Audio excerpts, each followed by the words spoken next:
Hi, I'm Marna. Thank you for joining me. So, I'm continuing this series with self talk. And I know that I've been talking about negative self talk a lot, but I've been talking about negative self talk because that's something that all of us do. And I don't know about you, but in my life, that negative self talk kept me trapped in bad relationships, prevented me from moving forward in a career, derailed every attempt that I had at changing my life. To give you an idea of just how much negative self-talk affected me, when I was 18, I made my first short story sales as a professional author. And I took the checks that I received for those sales and I showed them to my mother. And she looked at me and said, "I hope you don't think you can make a living doing that." And that one sentence became the one thing that kept me from publishing anything else. That one sentence took up lodging in the back of my brain. And whenever I started writing, I'm not good enough to make a living at doing this, so why even bother wasting my time with it? I was 37 before I published my first novel. It was published by the fourth publisher that I shopped it out to. And if you are at all familiar with publishing, for an unknown author who does not have an agent to get a book picked up by the fourth publishing house they submitted to, that's a damn good book.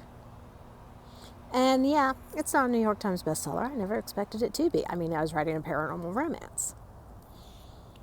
By the way, it's on Amazon. It's called Strip. You're welcome to look it up. In fact, I'll stick a link down in the box below, just in case you're curious. And I have a really bad tendency, even now, to sit there and say, "Oh, it's smut. It's poorly written smut, but it sells." Yeah, I've got a lot of smut on my author page, if you really want to see it. And it does sell because no matter how much I like to say it's poorly written, it's really not. It's kind of good stuff. Also on the author page, I've got a couple of books that aren't fiction. I have my Twin Flame Detox book on how to leave a soul bond relationship that's turned toxic. And I have my Quantum Metaphysics book, which tells you exactly why magic and energy work the way they do. How quantum science and the advances we've been making verify all the anecdotal evidence that the New Age community has been producing for decades, in some cases thousands of years. I mean, quantum science explains telepathy, and that's something I can ramble on about for a while. But right now, instead of getting sidetracked on all the cool stuff, let's talk about negative self-talk and positive self-talk and how we change the one from the other. How do you go from, "I hope you don't think you can make a living doing that," to, "Damn it, that's a pretty good book. I'm publishing it." So the first thing is recognizing what the differences are.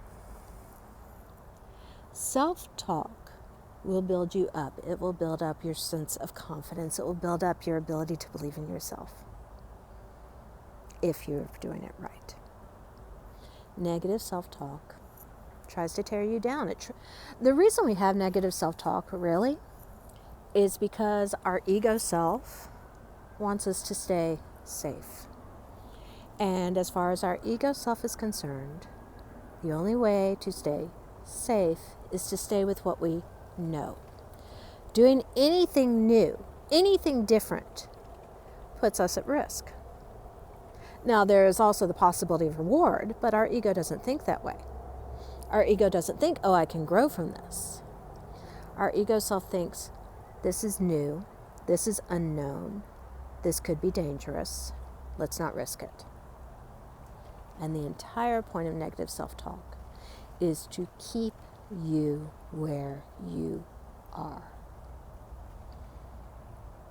You don't want to stay where you are, or you wouldn't be watching this video. I certainly didn't want to stay where I was being abused and told how horrible I was. So you have to find a way to start recognizing that negativity and start shifting it towards more positive beliefs. So when you start thinking, oh, I'm not good enough to even try that. This other person is so much more qualified than I am for this. I'm not even going to try it. You have to make an effort to change that line of thought. You look at your inner critic. Mine's named Laverne. You say, no, Laverne, I'm not thinking that way today.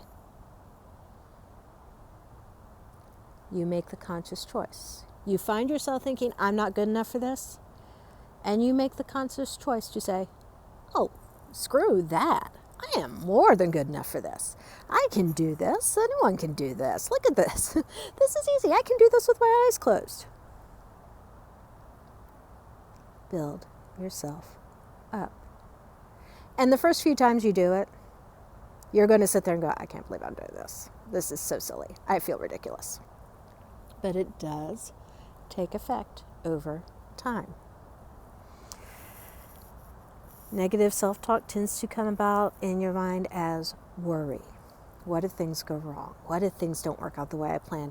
Am I going to lose everything if I risk this? So shift your focus. When the worries start, am I going to lose everything? Am I going to gain everything? What am I going to do if this exceeds beyond my wildest dream? What am I going to do if this video goes viral and I suddenly have 10 million views? Oh my God, can I handle that pressure? You better believe I can. I mean, really. When the negativity comes, it's going to show you memories of your own failure. It's going to show you why. It's going to reinforce all that negative belief. It is up to you to look at those memories from a different perspective. Okay, yeah. I wrote the smut book and it sold $600 in the first year it was published. That was it. But you know what? I learned a whole hell of a lot in that process. I learned what people are looking for in pacing.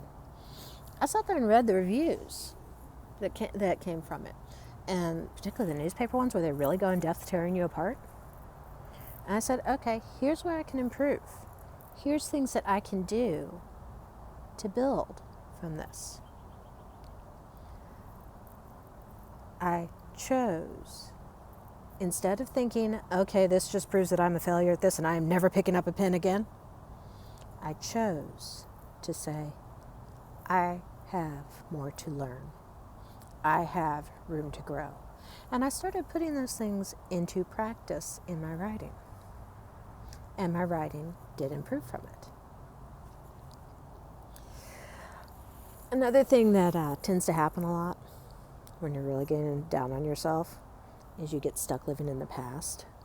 How many times have you laid awake at night and thought, oh my God, I can't believe I said that in 7th grade. How could anybody stand me after I was that much of an idiot?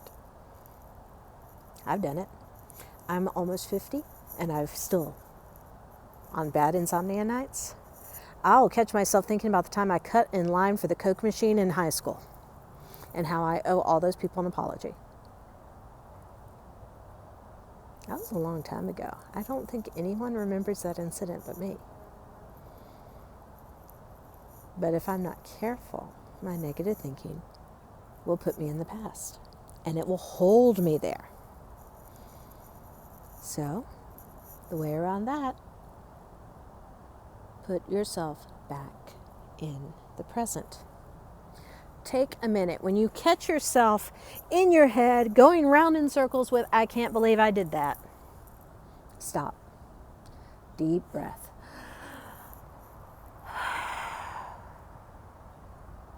What's the air temperature? It's kind of chilly out here right now. What are you sitting on? Is it hard or soft? I'm sitting on concrete, which enhances the chilliness a little bit. What do you have right around you? I mean, I've got my mug of hot tea because while I may be outside in the cold, I'm not a total idiot. Take the time to look around where you are in the moment. Center yourself back to the now. Knock yourself out of thinking about something that happened 30 years ago. You know, if you really, really feel awful about it, you can find people on Facebook and make amends. Just not right now. Knock yourself out of that for right now. What are you doing right now? How does the air feel in your lungs when you take that deep breath in? Do you feel it? Do you feel your lungs expanding? Do you feel the coolness of the fresh air going in? Are you feeling the warmth of the air that you're exhaling? Focus on the moment that you are currently in. So like I said, the reason that we have all this negative self-talk is because of an evolutionary need to keep us safe. Keep us from exploring new things. Because the new is dangerous. The new is unknown. Unknown is always dangerous. And that's where panic attacks come from, right? When you sit there and you realize that there is something new going on and you don't have any control over it and you don't know what's coming next and, oh my God, what's happening now?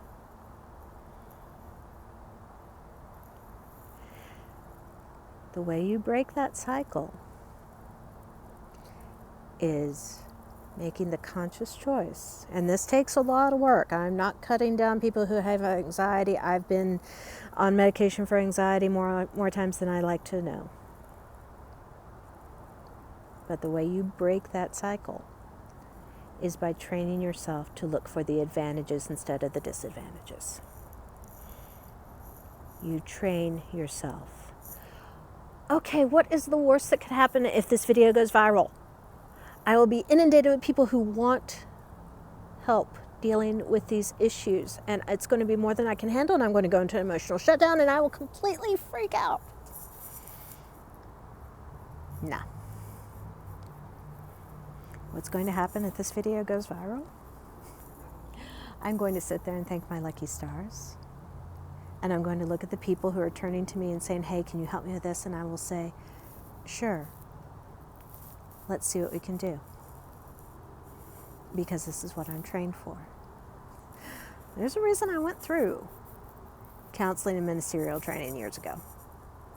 And it was so I could reach out to you and say, hey, I'm here. You're not alone facing this. Let's talk about it. So, yeah. That's how you turn the negative self-talk to positive. It takes work, it takes effort. It's not going to happen overnight. But you know what? You're not alone. You're not dealing with this alone. You're not the only person on this planet dealing with this. There are so many of us who can reach out and support each other on this journey. I'm Marna. Thank you for joining me.